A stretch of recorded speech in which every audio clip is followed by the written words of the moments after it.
What's going on YouTube? Tom here, and we're back with another video today. Today I have a review of the Shirogorov F95NL, and this knife was provided by Aaron. I've mentioned him in the last couple of videos for the edge retention testing for this and the custom knife factory knife, so if you guys want to follow him, I'll put his Instagram down in the description below. Thank you again, Aaron, for lending these two knives to me to test and review here.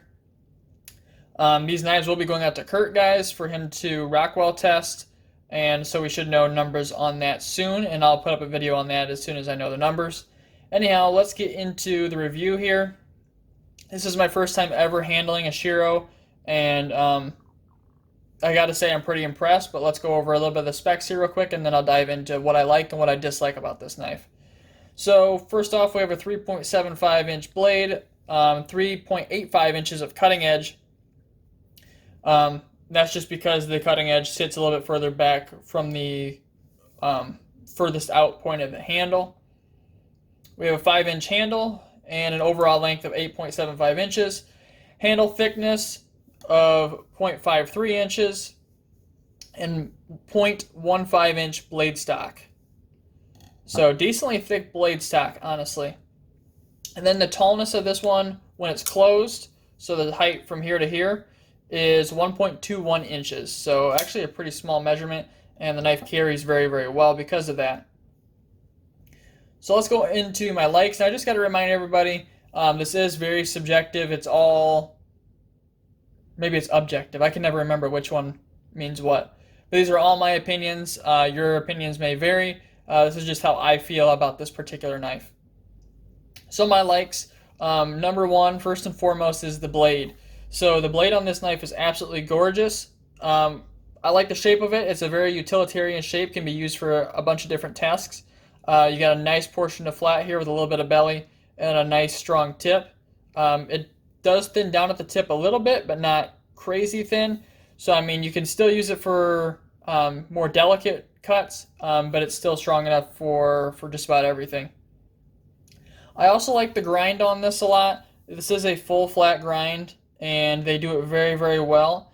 And the geometry of this knife is awesome. So, like I said, 0.15 inch blade stock, but it thins out to like 15 thousandths behind the edge, which is awesome for a blade that's this thick.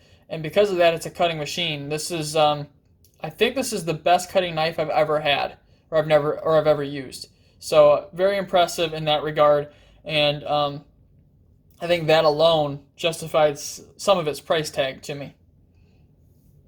And last but not least on the blade is the finish. As you guys can kind of see here, it's like a really like light stonewash bead blast type look, and it doesn't pick up a whole lot of wear. This one was obviously used before it got to me, and then I used it a little bit as well, and so it does show some scratches, but the blade finish on this is absolutely gorgeous, and it looks very, very premium. Looks better in person than what it looks like on camera, honestly. I also like the handle. So overall, I like the handle shape. It's very neutral. Kind of reminds me of the Spyderco Stretch 2 that I no longer have. Very, neutral along the back, and then you just have this one swell in here for the middle of your hand, and it fits in your hand very, very well. There's no real hot spots there. The materials are also nice. Titanium scales with micarta inlays on both sides, and those look gorgeous. This adds a little bit of traction when you're gripping it, and it just feels very premium. The other thing I like, and this is definitely my own opinion, it might be controversial to some people, is I like the lack of jimping on the handle. There is absolutely no jimping anywhere on here, and that's awesome because when you're really bearing down and you're really holding onto this thing tight, making cuts through, like, let's say, thick cardboard, there's really nothing there that hurts, which is nice. Jimping can kind of tend to hurt your fingers a little bit when you're cutting something that takes a little bit more effort. And last but not least, I love the chamfering on this. So let's put this up closer to the camera so you guys can see here. There's just chamfering all the way around on this. Every single corner is chamfered everywhere.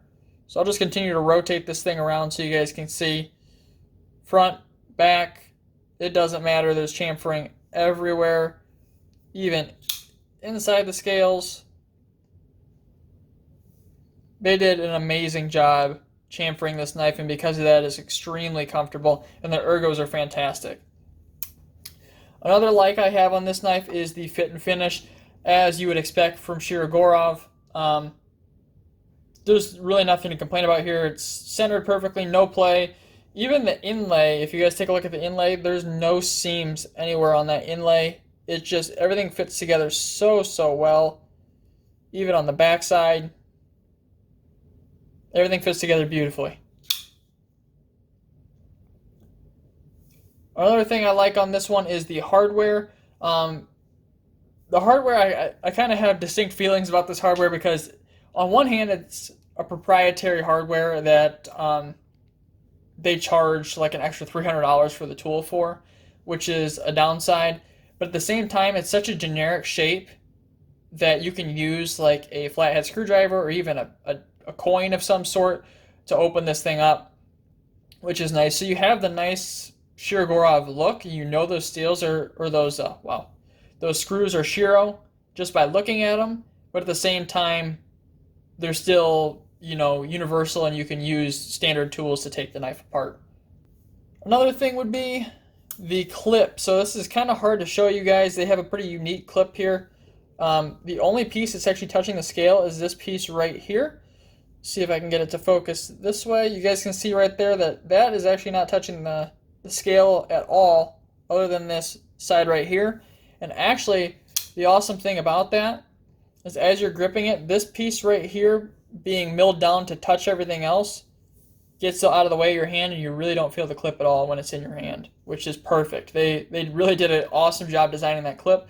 I'm not a huge fan of 3D milled clips, but they did an excellent job on this one. And actually, because of that, because that's the only thing touching, and they left plenty of ramp, I guess it's kind of hard to see with the way everything is machined here.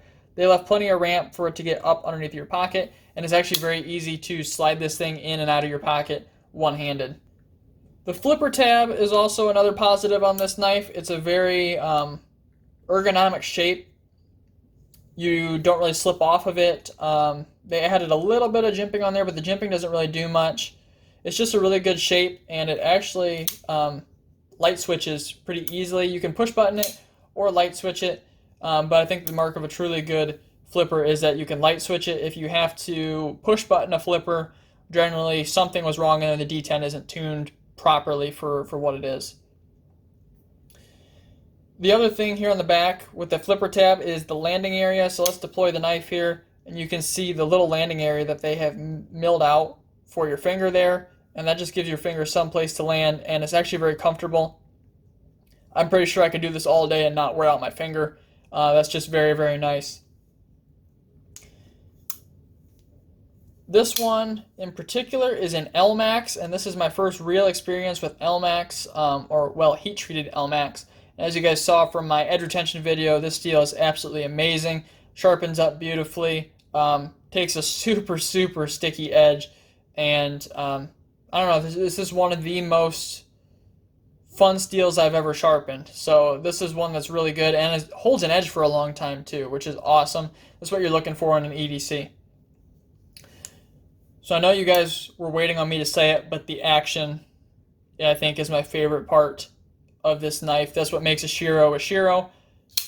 Like I said, it flips well, and then it just drops shut super easily. It's hard to do in front of the camera here, but it is just absolutely buttery smooth. I'm not a huge fan of flippers generally, but this one makes me want to pick one up. The action, you just have to feel a Shiro to know what the action feels like. That's really all I have to say about that. As far as my dislikes go, so on a $750 knife, there is no internal milling on this, as you guys can see. It's a little bit disappointing considering other models from Shiro do have internal milling around that same price point. Just a little bit disappointing for that. There also is the tiniest bit of lock stick. You guys might be able to hear it. Just a tiny bit. Go ahead and do it again. Now, this isn't really a huge deal for me. I know some people out there hate lock stick, and I don't know, it's just not a huge deal for me considering how early this lockup is. You guys can see it's only locking up maybe 10% at the very most. That little bit of stick just gives me a little bit more confidence that it's going to stay there. But I know that is a negative for some people. The other thing that bothers me about this knife is the lanyard hole here in the back. So I'm not a big proponent of lanyard holes to begin with, but this one, you can see it runs through the show side here, and that's it. So it just runs through the show side scale. Kind of funky looking. I mean, they did a good job incorporating it and then milling it out and recessing it so it's not, I don't know, just it looks more hidden, and I didn't really even notice it until I went looking for it. But I feel like if you're going to have a lanyard, hold it, at least run it through both sides. I don't know, just something that bothered me a little bit on this knife. And the biggest thing that I did not like about this knife is the exposed edge here on the back of the knife. Let me see if I can grab my flashlight here so you guys can kind of see what I'm talking about. You guys can see where that exposed edge is right there. If you slip off that flipper tab and hit that, you can cut yourself, and I figured that out the first day that I was carrying this thing. I slipped off, and you might just have to have really small fingers. I don't have big hands, and my finger slipped right down in there, and I just freshly sharpened it. And like I've said, that LMAX comes up super nice and sticky. Well, it tends to rip right through your finger too. I had a pretty good cut there for the next 4 or 5 days. So that is a downside for a $750 knife. To have that as a safety issue is a little bit concerning. I never did it again. I have slipped off and not cut myself multiple times on that now, but it only took that one time, and I was cut pretty darn good. Probably on the verge of needing stitches, honestly. Just something to be aware about if you have smaller fingers that could possibly happen to you. Anyhow, that is all I have for the Shirogorov F95NL. Thank you again to Aaron for lending me this knife to test and review. And like I said, this knife will be headed to Kurt for testing this afternoon. So if you guys enjoyed the video, make sure to drop a like down below and subscribe to continue to see more videos just like this one. As always, guys, thanks so much for watching. Have a great day.